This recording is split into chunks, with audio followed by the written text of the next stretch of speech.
আইন শৃঙ্খলার কি অবস্থা এখন আপনারাই দেখেন যে আইন শৃঙ্খলার পরিস্থিতি অবস্থা কি। আপনারা সমাজের সবচেয়ে শিক্ষিত সমাজ, আপনাদেরই কিন্তু কন্ট্রোল করা যায় না। সাধারণ পাবলিকরে কিভাবে আমরা আয়ত্তে আনব?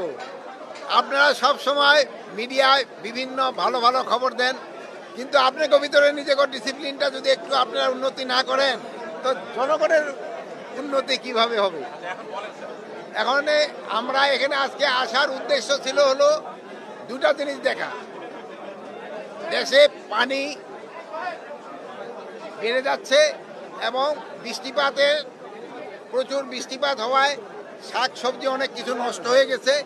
এই জন্য বাজারে কিন্তু একটুখানি শাক সবজির দাম একটু বেড়ে গেছে।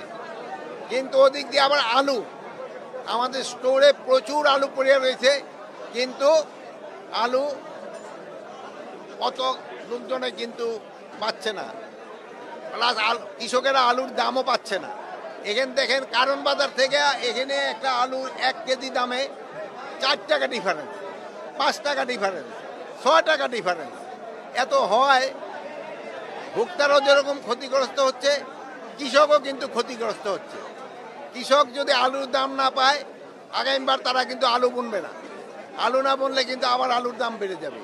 তাই প্রত্যেকটা ভোক্তারও যেন সুবিধা হয়, কৃষকের জন্য সুবিধা হয়, ওই পর্যায়ে কিন্তু একটা দাম রাখতে হয়। কিন্তু আমাদের দেশে দেখা যায় যে মধ্যস্বত্বভোগী যারা আছেন তারা একটা কিন্তু দামটা অনেক বাড়ায় দেয়। কৃষকও ভালো দাম পায় না, ভোক্তারাও বেশি দামে কিনতে হয় না। ভাই আমি চাই মধ্যস্বত্বভোগী যারা আছেন তাদের একটু তাদের যে লাভ করার স্পিডটা এটা একটু কমায় আনতে হবে।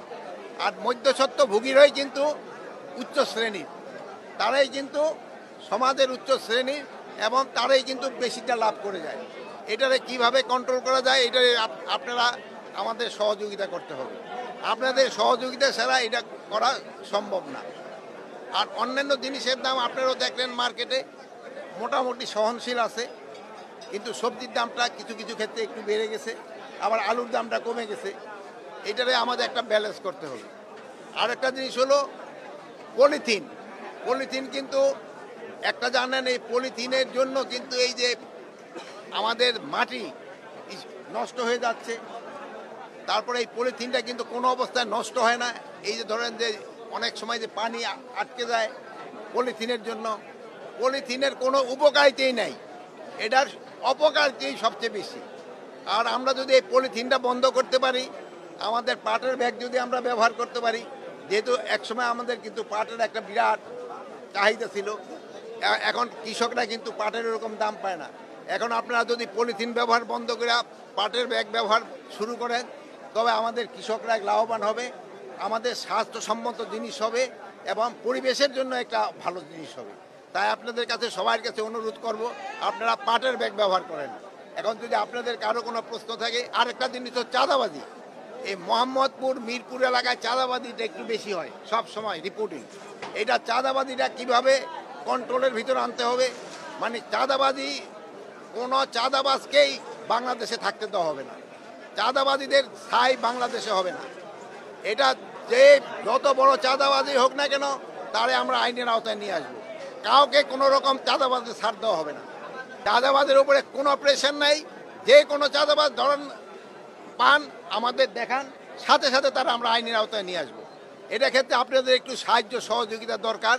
আপনারা একটু চাঁদাবাজগুলির আইডেন্টিফাই করে দেওয়া, আমরা আইন শৃঙ্খলা বাহিনীর হাতে সোপর্দ করা।